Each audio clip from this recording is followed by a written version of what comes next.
Саламатсыздарбы, урматтуу биздин көрүүчүлөр, амансыздарбы? Бүгүн Ош шаарындагы Акбура 2 конушунан сатыла турган дагы бир чоң үй көрсөтөбүз. Жер аянты 3 чек 15 сотық. Акбура 2 конушунун биринчи көчөсүндө жайгашкан. Бул жагы Жапалактагы мектептен өтүп эле Элдик маркетинен сол тарапка бурулуп, бала бакчага жеткенден кийин туугандар, андан кийинки ага чейинки көчөдөн түз жогору чыгып келсеңиздер, ушул жерде мына. Бир аз жогорукка чыгып келе жатканда ошо үйдүн алдына аябай чоң навес болгон. Негизи эки көчөнүн ортосунда жайгашкан 15 сотық жер аянтына 3 дарбаза менен кирет. Бул жагы тетиги дубалдын баш жагына чейин барып такалат. Негизи көчөнүн жогору жагынан ДЭУ тараптан дагы МЧС жактан келсе болот. Ылдый жагы мына ылдыйкы дарбазанын ылдый жагы кошунанын дубалына чейин барып такалат да.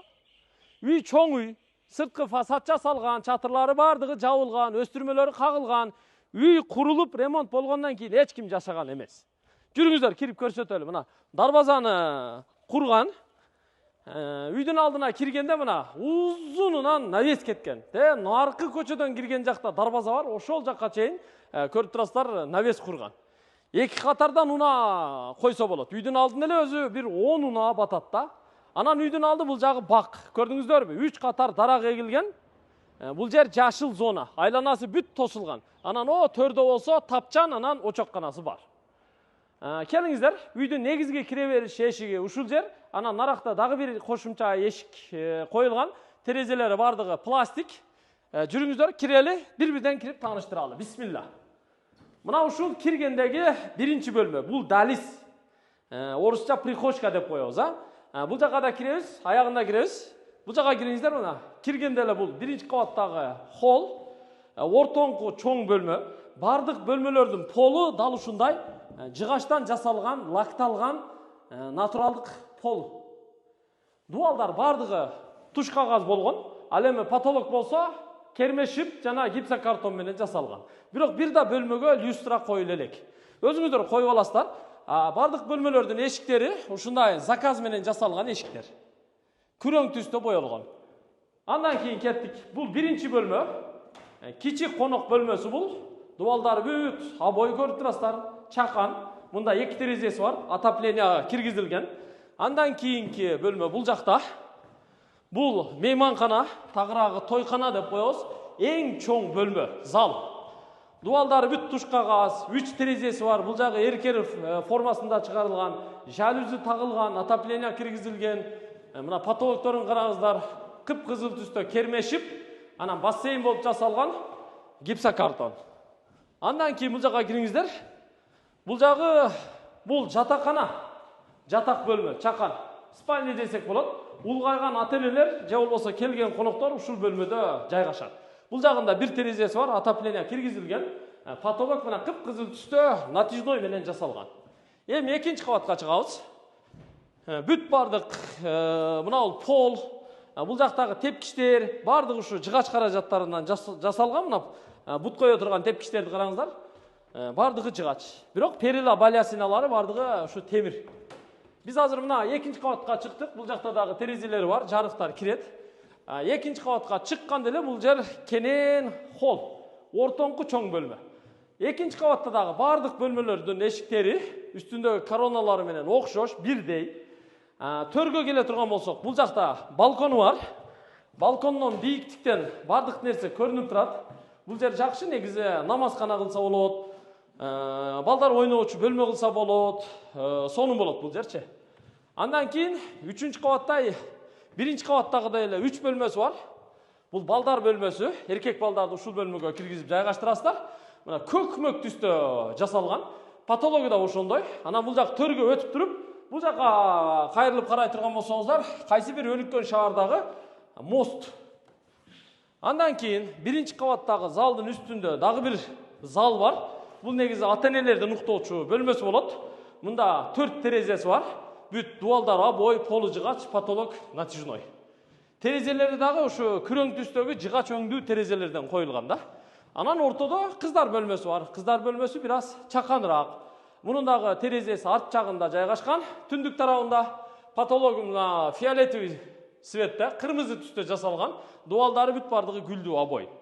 Мында болсо экинчи кабаттагы санузел. Тагыраагы тазалык бөлмөсү бул. Душевой кабина коюлган, күзгү раковина, унитаз, аристондор бардыгы коюлган.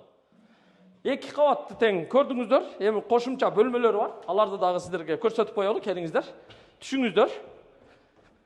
Келип эле үйгө кирип, ушу эмеректерди коюп, килемдерди салып жашай бересиздер.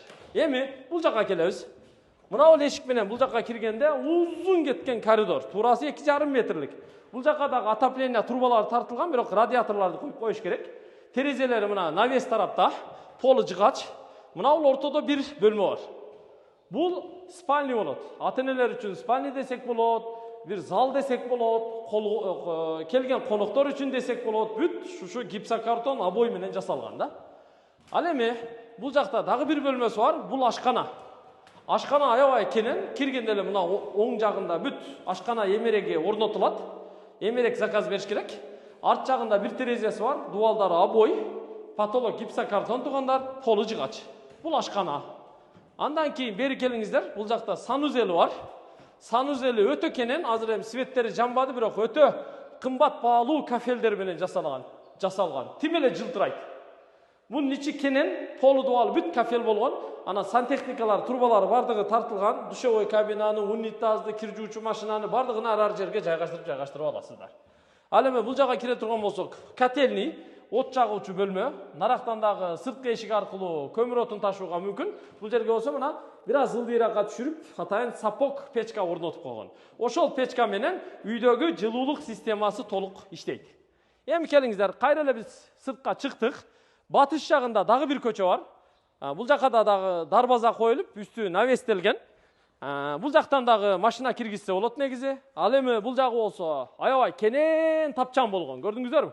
Сөрү десек болот, кыргызчасы. Бул жагы болсо эми бак аябай кенен да. Буга негизи үйгө кароо керек тугандар. Кароо керек. Азыр мен аягында үйдүн баасын айтам сиздерге. Бул жак очоккана. Очоккананын ичи дагы кенен. Мына киргенде төрдө очоккана курулган, казандар коюлган, самовар, вытяжкалары менен. Бул жакта болсо ушундай кичинекей очок курулган. Бул жагында болсо эмерек коюлган, суулар киргизилген тугандар. Көрүп алдыңыздар, Эми үйдүн арт жагын өтөлү, подвал дагы кошумча банялары бар. Аларды дагы көрүп алыңыздар. Негизгиси, эгер кароо болсо, мына жерде бактар чоңой берсечи, анда бул жер өтө сонун болот да. Өтө сонун болот тугандар. Бир алып колго киргизип койсоңуздар, менимче өтө жакшы болот. Анан бул дарбаза аркылуу унааны бул жака киргизгенде бир 2 унаа батат. Мына бул эшик жанагы эле котельныйдын кошумча сырттан кире турган эшиги. Бул жерде болсо, мына үйдүн арт жагына мындай кыйгаштап өтөт. Бул жака болсо сыртка ажаткана жасаган, толук бүт элек. Үйдүн артын өтө турган болсок, дагы навес бар. Үйдүн артындагы навестин астында бул жакта болсо, мына көрүп турасыздар, баня курулган. Бул толук бүт элек бирок. Бул жак болсо, мына подвал. Подвалдагы кенен ушу майда чүйдө консерва банка койгонго мүмкүн да. Кенен 2 бөлмөлүү подвал. Мына киргенде бул биринчи бөлмөсү, төрдө дагы экинчи бөлмөсү курулган. Дубалдар агартылган. Ана бул жакта дагы кошумча отопление печкасы орнотулган. Ушу 3 фаза менен иштейт, 3 фаза киргизилген. Бул жакта запас суу кармаганга нержавейка бочка коюп койгон да. Кыскасы жашаганга жакшы бир шарт түзгөн. Келип эле ушу жайгашып анан жашай бересиздер. Анан үйдүн артында дагы жер бар. Бул жактагы мына жашыл зона көрүп турасыздар. Ушул жерге дагы дарактар дегип, гүлдөр дегип ушул жакта сонун карап койсо болот. Же болбосо мал койго кызыккан адам болсо, ушул жакка бир сарай куруп койсо дагы жакшы болот. Үйдүн артында бир дарбаза бар. Бул жакта турат, мына көрүп турасыздар. Ушул дарбаза аркылуу үйдүн артына ушу чоң техникалар беморал кирип чыга берет. Ал эми бул жагынан дагы ушу тепкич жасалган. Үй менен көчө жактагы дубалдын ортосундагы аралык бир 4-5 метрди чамалайт. Демек, бардыгын көрүп чыктыңыздар. Эч нерсе калган жок. Үй жакшы үй негизи, чоң үй, бөлмөлөр аябай көп, кенен бөлмөлөр. Келип эле кирип жашайсыздар. Негизгиси жери кенен. 15 сотық 3 чек. Үйдүн баасы $280,000 кеми бар. Жакса сүйлөшөсүздөр. $280,000 кеми бар. Өзү 300'дүн тегерегинде айтып атты эле, дагы бир $20,000 түштү. 280,000 экен, андан дагы бир $5-10,000 түшүп бериши мүмкүн. Калганын өзүңүздөр сүйлөшөсүздөр. Документтер бар экен, так экен. ушул турушунда жалпысына сатылат туугандар. Мына жакын жерде билесиздер, бала бакча бар. Бала бакча өзү көп болсо 200 метр. Чапалакта билесиздер, мектеп бар, Курманжанда аткан мектеби, элдик маркети, мечит, ушул эле Акбура 2 конушунда ФАП бар, маршруттук каттамдар бул жактан мына каттап турат туугандар. Жакшы жер, жашай турган жер. Анда жыйынтыктайбыз, бар болуңуздар, $280 000 акча болсо, сразу сүйлөшүңүздөр, колдон чыгарбаңыздар. Көрүшкөнчө.